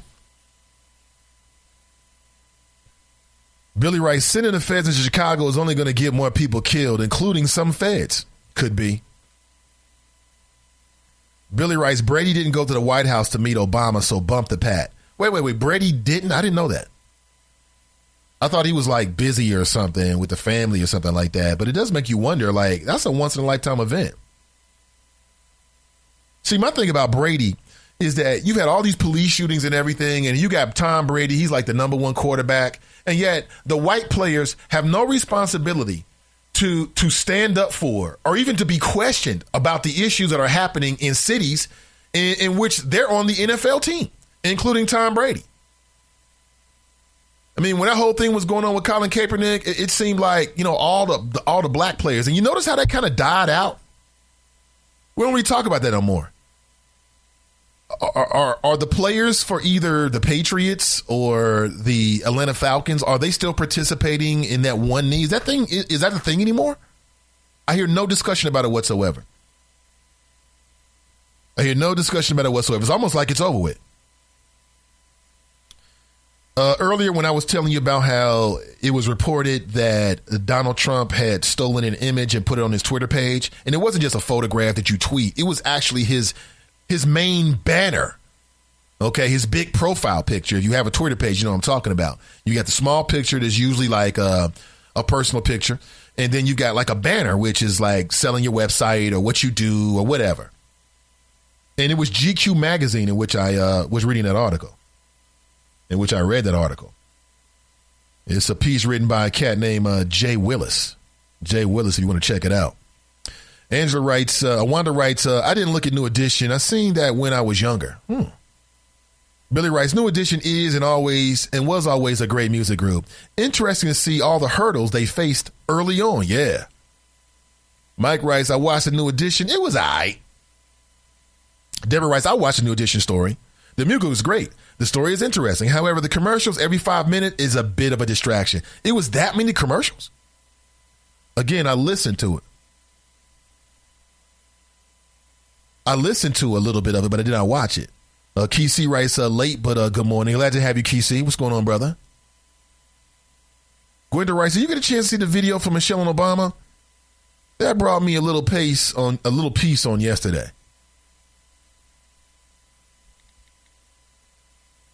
Also, did you see the press conference with Spicer? Yes, I did. To this point, I've watched all the press conferences. I have not watched all of it, but I've gone back and watched clips of stuff that I didn't watch, because I think it's entertaining and it gives us an insight as to the relationship between Donald Trump and the press. I mean, they're going to move the White House press briefing room out of the White House. And the other thing that's happening is Laura Ingraham, you know who she is? She's a conservative talk radio host, white female. And she's got a website. I don't even remember the name of the website. It's called LifeZette, I think it's called, something stupid. LifeZette, like Life and Gazette, LifeZette, Z-E-T-T, I think. Yeah, LifeZette. And during the campaign, this particular website was guilty of what you might call fake news about Hillary Clinton. And they were passing off a lot of just false information, okay? Well, now they have somebody who's in the White House press corps. So you're going to see two things. You're going to see plants. While they're talking about fake news, as long as the news favors Donald Trump, it's always good. If it doesn't favor Donald Trump, it's called fake news. So these conservative-leaning websites are now giving access to the White House press corps. And so what Sean Spicer's already begun to do is that he goes to them first. Instead of going to the New York Times or AP, some of the bigger places, he goes to these small conservative websites that have fake news, because he knows they're going to throw him softball questions, or they're going to ask questions in a way that's favorable to Donald Trump. Well, that's what's going on. I'm on their website right now. Here's what they say. Here's an article. Trump freezes EPA grants to liberal pet projects. Bill Gates. No, I don't want to read that. So I'm on this website. Why let me get off of here? This is ridiculous. So that's what's really going on. I mean, you're seeing a complete takeover of the media. And in a lot of ways, I think with Donald Trump, just like that real simple slogan, make America great again, on some levels, is genius. It's genius. You never lose. If somebody writes an article and it's favorable to you, or it jives with what you're trying to sell or project or believe, you embrace it. This is real news. If somebody criticizes you, well, then it's fake news. No matter how legitimate it may be, no matter how much evidence they may have, it's fake news. And it's fake news just because you say it's fake news. Right? Well, just because they say there's no evidence that backs it up. But just because he says it is, it becomes so.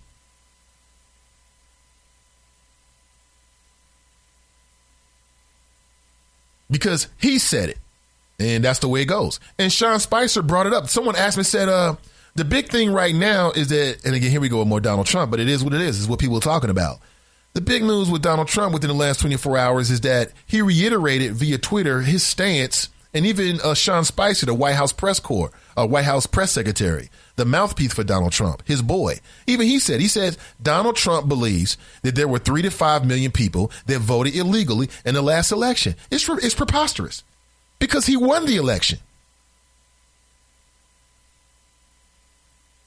But this goes back to playing into these conspiracy theories for his more radical base. They want to believe this. Fox News, conservative news, they've been selling this particular part of the demographic of the electorate of our country, the idea that the liberal media was somehow selling them lies and out to get them, and they believe it. They believe it, folks. They believe it. They honestly and truly do believe it. They'll take it to their grave in some cases, how much people believe this nonsense. So if you like the news, hey, you're doing a great job. Credible news. Hey, way to go. Way to report. If you don't like the news, it's fake news. Fake news. So if Donald Trump's plan doesn't work and the media starts to tear his ass apart and they start to criticize it and they start to analyze it and break it down, he's going to come out and in 2 words, completely dismiss it. He's going to say, see, this is fake news. Rico writes, morning choppers. Rest in peace, Q, the founder and CEO of World Star Hip Hop. He was 43, reportedly died in sleep. I've seen 2 reports, Rico. I saw he died in sleep initially. Then I saw another report that said he died he was getting a massage. So maybe he died having a happy ending. I don't know. It's a little early, but I did read that. And I don't remember where I read it. I can't remember exactly where I read that, but I did read it. And it said that they came in, they tried to revive him, they couldn't revive him. He was basically unresponsive, and that was pretty much it. And that was a heck of a way to go, right?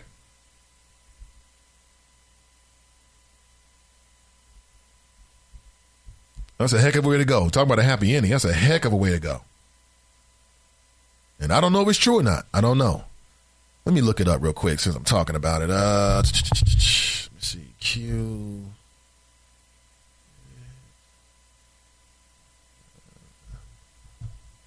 You see if that's true. Yeah. It is true.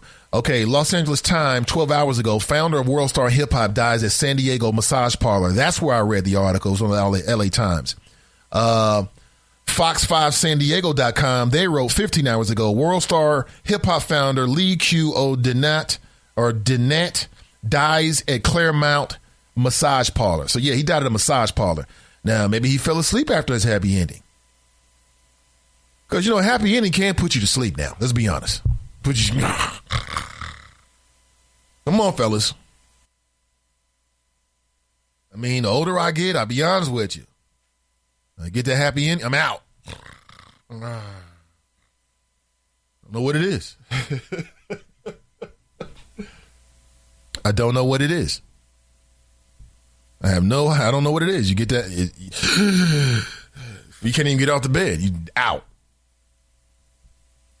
And maybe that's what happened to him. And then, I don't know. I never met the guy face to face, but I saw images of him and photographs and interviews, and he seemed like a cute brother. I mean, he seemed like he had a little weight on him, so everybody's different. It's official. He died of cardiovascular disease with obesity as a contributing condition. So, I mean, 43 years old, that's pretty young. That's pretty young. That's younger than me now. In order to die from a heart attack, it can't happen, man. Man. But props to Q. I'm not sure why he called him Q. But props to him because what he put together was amazing. It was amazing. Before we play this next clip, I need to tell you that the Nathan Ivey Show is sponsored by UC Health. UC Health, Cincinnati's only academic health system. And their website is 3ws.uchealth.com.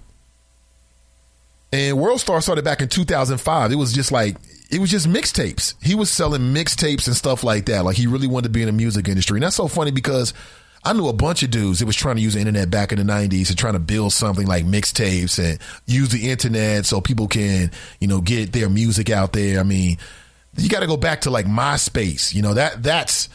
That's like the world that the 90s was in. 2005, he came along and just caught lightning in a bottle. And so, say what you want about the website. In terms of an entrepreneur and a capitalist, he was very successful. And personally, I think that these are the kind of people that should be profiled in our high schools. But because of who he is and what he built, he could probably grab the attention of a lot of high school people, right? Like a lot of students who are in high school right now, they might not listen to somebody you bring in and they're like a policeman or something like that. But, if you start talking about the work, the idea, the ingenuity, the innovations that this brother brought. And again, you might not like the website. That's fine. That's fair. But you can't deny the success of it nonetheless. I play a lot of their videos. Play a lot and have over the years. Very, very sad. But yesterday I had some difficulties playing this for you. Today I've got everything together. I want you to check this out. This is very interesting. You a bitch, nigga. But before I play this is a little bit of a clip. Let me stop this. This is the clip of Pac-Man Jones, okay? I don't want to rob of us this experience. I want to listen to this with you. I want to give you a heads up. He says, he uses a lot of extreme language. This is not for children. This is not for children. So I'll give you a few minutes and you can make, whatever decisions you need to, whether that's turn me down really, really low, which I hope, or maybe step into another room. You might even be at work. So you might want to turn this down under your work. All right. Think everybody got a heads up. We ready? We ready, choppers? All right, let's get to it.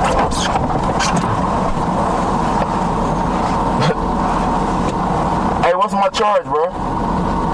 Yo! I'm asking you right now, what's my charge? What's my charge? I want to hear it.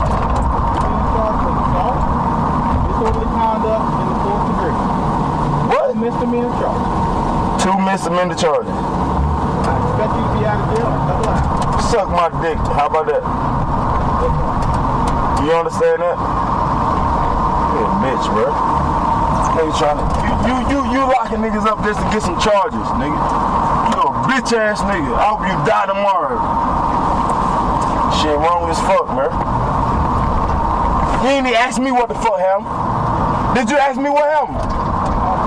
No, the fuck you did, bitch. When I told you hit me, you ain't said shit. Alright. Fuck you talking about? Hey, look. So what we do about him hit me?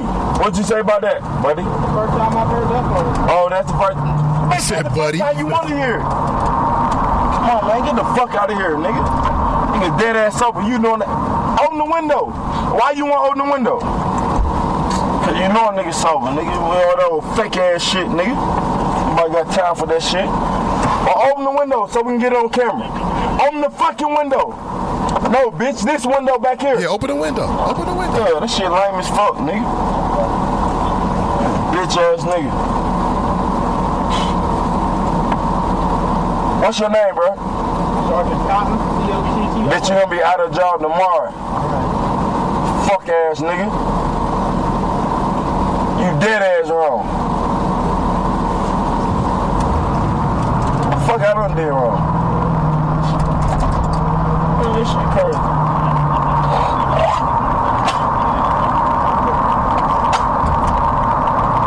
Shut up, nigga.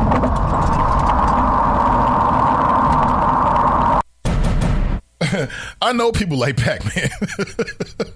I know people that talk like that, man. And the FOP president, he actually spoke out about it. And he said that the officers showed incredible restraint. And I think that's problematic. He said the officers showed a lot of restraint. I can tell this is routine. And I'm thinking, what's wrong with this man who's about to be arrested? He in the back of a police cruiser. He got his hands behind his back. He feels like he did nothing wrong. He feels like the only reason why he been targeted was because he a ball player and he black. Because he's had some run-ins with the law in the past. What's wrong with him mouthing off? I mean, do I think that I don't either condone it, nor do I necessarily overly criticize it. It's human. It's human. He didn't hit the man. So when you got the FOP president saying, oh, this guy showed restraint, what he's saying to me is that he believes that the officer could have stopped the cruiser and whooped his ass. That's what he says to me. What do you mean he showed restraint? You telling me I can't talk to another man? You a grown man. Say what I want to say to you. Period. That's one way of looking at it. That's one way of looking at it. I mean, this man actually came out in the media, says that he thinks that the officers showed restraint. And I'm thinking, restraint for what? I mean, yeah, it was profanity laced. It was immature. I think it was beneath him. He disrespected that man. I mean, man to man, he disrespected him. But Sergeant Dan Hills, FOP president, he's in the media as quoted saying, quote, it's very difficult to hear when somebody hopes that you die and they hope that you die because of the job that you do. He didn't say because of the job that you do. He just said, I hope you die tomorrow. Now that's Sergeant Dan Hills who's reading into it. Quote, it's sad and it was hurtful, the things he was saying, using vulgarity, using racial insults. Anybody can be an N-word. I've watched videos, right, with two white guys was fighting. I just saw a video because I like these fight videos from time to time. I saw a fight video within the last week or so. It's two white dudes, right? They was fighting on the playground. One dude wanted to fight, the other dude didn't want to fight. So dude is like chasing this dude around the playground, just hitting him with shots. The whole time, two white dudes, he's calling him the N-word. Nigwa, pop, pop, nigwa, pop, pop. What's up, nigwa? It's just a word, it's a term. And he also says, I think his restraint was exceptional. Hill said that Cotton showed exceptional restraint. The officer never raised his voice or spoke disparagingly to Jones on camera. Why would he? This officer, he did what he was supposed to do. You got somebody that's been out, maybe he's been drinking, you just arrested him, he mouthing off. Let him mouth off. Yeah, I hear you. Sit your ass back, you're going to jail. Yeah. Okay, really? Yeah. You heard what he said? He asked, what's your name? He said COTTON. I like that. He's like COTTON. And you need my badge number? That was hilarious. But what does that say? Exceptional restraint. I don't think that the officer showed restraint. I think the officer did what I would expect. Let this loud mouth, speaking of Pac-Man Jones, let him mouth off in the back. And you get him down here to downtown and you process his ass. And he can talk that ish to the walls. That's what you do. Let me read into what Dan Hills is saying. It's almost like he's saying that if the officer had started shouting him back and maybe sprayed him with some mace, he would have been well within authority. I don't believe so.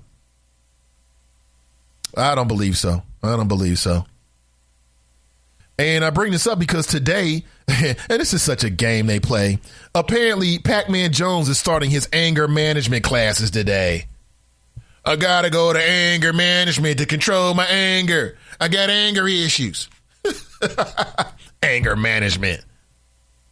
Listen, the same surliness, nastiness, pettiness, whatever that Adam Jones displayed in the back of that police cruiser is what Who Dey fans love when he's in the back of that defense. You love it when he an asshole in. You love it when he take no prisoners in. It's the same mentality. He's the same dude on and off the field.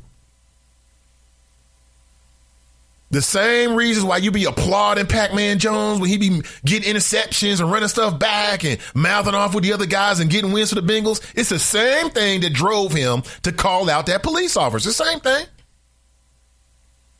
You know, we want these athletes to be a beast on the field and then be civilized when you leave. Adam Jones to begin treatment today. To begin alcohol treatment and anger management. This is BS. You know, these athletes and celebrities do this to make it seem like they're really serious about changing. You are who you are, homie.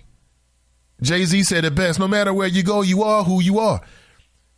So he's going to begin anger management and alcohol-related treatment on Wednesday.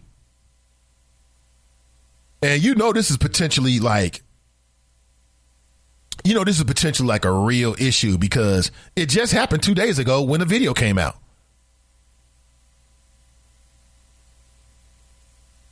And apparently they're claiming that this treatment was scheduled prior to the video surfacing. So it probably was scheduled right after he got arrested.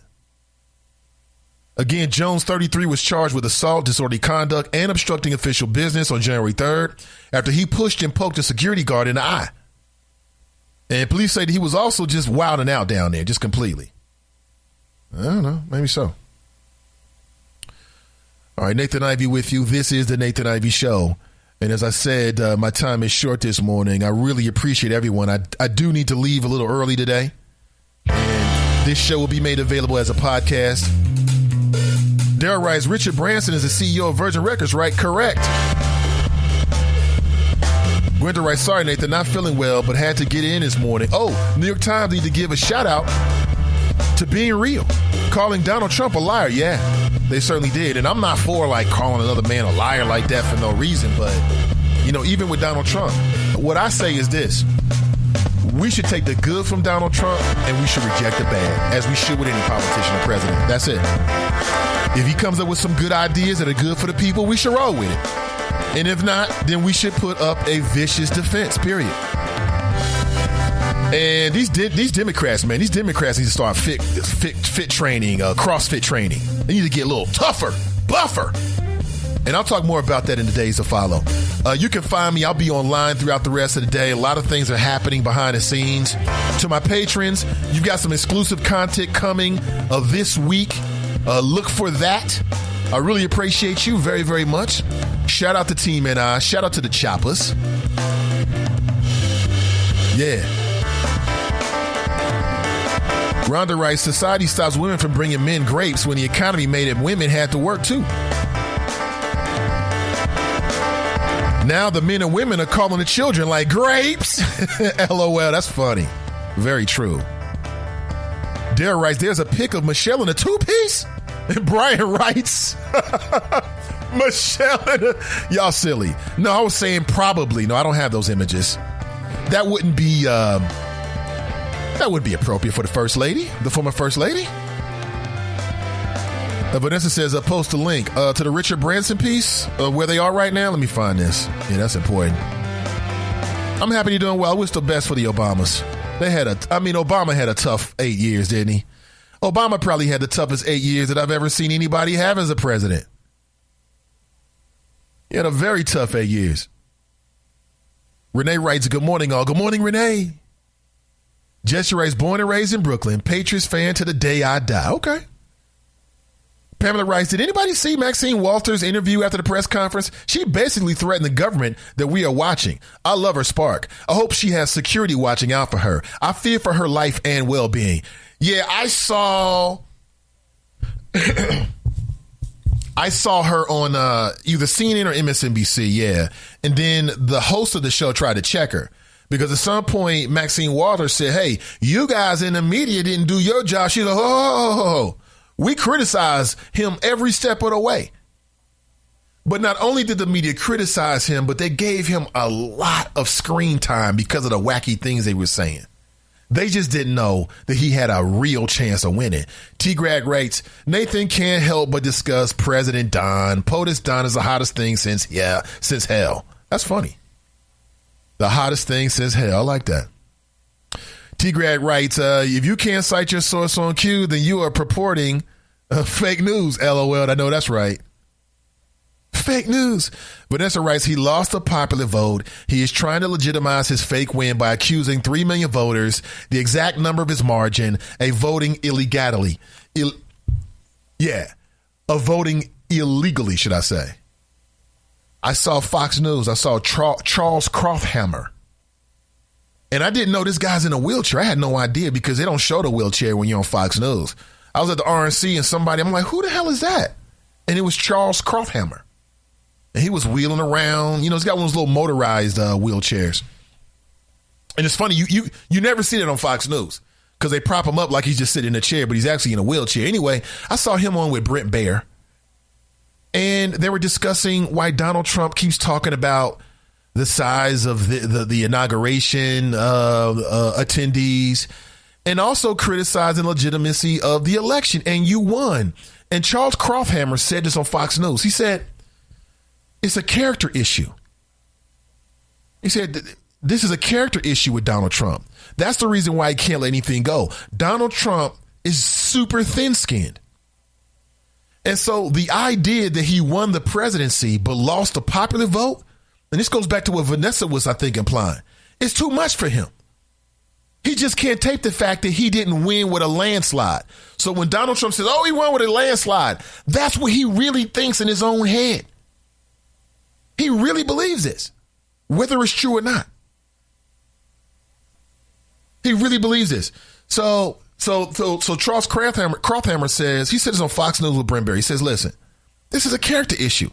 The man is super sensitive about any perceived slight or the perception that he didn't win in an outright fashion.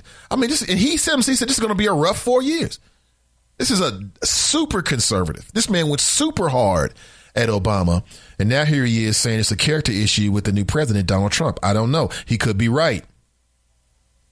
The problem is we're going to have to wait and see as things fold out in front of us. That's the problem with it. And like I said, I put together some of the most compelling audio each and every day. I've got a clip of Charles Krauthammer. You can check it out for yourself. You can listen for yourself. And what I want to know is under the Trump administration, and he's just so super like pro police, even to the point where even when police kill somebody, he only focuses on the interest in protecting police officers. How is law enforcement going to react? But here's the clip I was talking about. Check this out. Of heads exploding on the left and in the media, and then he won. I mean, he was a winner, and he's always figured out how to win.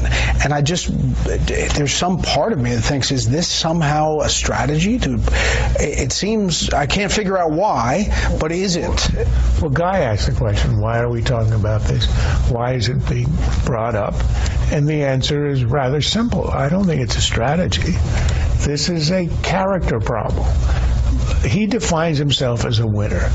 Good people are winners. He's always said that. But frankly, he is a winner. And he is a winner. He turns out to win. He does. But look, he's obsessed with the fact that he won the election and nobody cares about the popular vote. He does. So he considers this a slight to his image and to his self-image as a guy who runs the table, who wins everything. Why did he bring up the size of the crowd at the inaugural? That's nuts. Nobody cares. He cares. Why did he bring up the ratings for The Apprentice? He cares about this. And you go back to the Iowa primary, he had to blame his coming second on a trick done by Ted Cruz, Lion Ted. That's his character. He wins anyway, so maybe in the end it won't matter, but that's the answer. It's a character issue. He scores more points. It's a character issue. That's Charles Krauthammer. I'm not sure what the name of Brent Baer's show is. I don't watch it enough. I don't know. It's Today on Fox. I'm not sure what it is, but there it is. It's a character issue. Let me give you a heads up. This is local news. Rehabilitating the Brent Spence Bridge is going to be one of the Trump administration's top infrastructure priorities. Now, this is according to a transition document that was obtained by the Kansas City Star and McClatchy Washington Bureau. I would recommend McClatchy because McClatchy, McClatchy, McClatchy. You should check them out. If you're looking for unbiased news that's not afraid to report on Donald Trump, well, we'll have to wait and see. But they weren't afraid to report on the neoconservatives that comprise the Bush administration. So we'll have to wait and see. Anyway, in a document in which McClatchy reported on Tuesday, it looks like the Brent Spence Bridge is number 2 on a list of 50 emergency and national security projects. Now, again, I'm here to tell you that I don't think that we need a new bridge. I know that the popular conception in the city of Cincinnati is that we need a new bridge, but I don't believe that we do. That bridge is just fine. The bridge is not the problem. The problem is the interstate highway that feeds into and off of the bridge. Now, they're not going to tell you that. They're not going to tell you that in Cincinnati. Everybody's running around like, oh, the bridge. That bridge is structurally sound. I defy anyone listening to me right now to prove to me and show me documents otherwise. The Brent Spence Bridge is sound. It's the interstate highway, I think that's 75 that feeds into it that needs to be widened. That's the real issue. That's the real issue. I stand by that. I don't want to toll on the Brent Spence Bridge. Trump is a part of his plan for the Brent Spence Bridge a toll? And again, officials in Kentucky and with the Kentucky Transportation Cabinet, they said this on January 18th. They said that the bridge was structurally sound, but functionally outdated for the amount of traffic that it experiences every single day. So it's not about even tearing down the bridge. It's really about expanding upon it. The information I've seen, and I've shared this information for years, and people in Cincinnati like, but they keep telling us we need a new bridge, right? I don't give a damn what they're telling you. I'm here to tell you the real deal. We don't need, the Brent Spence Bridge is structurally sound. I just read to you the Kentucky Transportation Cabinet backs me up on that. So think about that, folks. Do your own research. Do your own research. You know, I talked to somebody from the Kentucky side many years ago who has intimate knowledge about the functionality of the Brent Spence Bridge. Matter of fact, he was on my show a couple times. And then I believe this man flip-flopped on it because I would reach out to him. I can't recall his name. And I think they got to him. I mean, you know, people stand to make a lot of money from rebuilding the Brent Spence Bridge, but that's not the issue. The real issue is widening the lanes. The lanes need to be widened as you enter the bridge, and perhaps widening the lanes of the bridge itself. But the bridge is structurally sound. My issue with this is that Obama came here and wanted to do the same thing.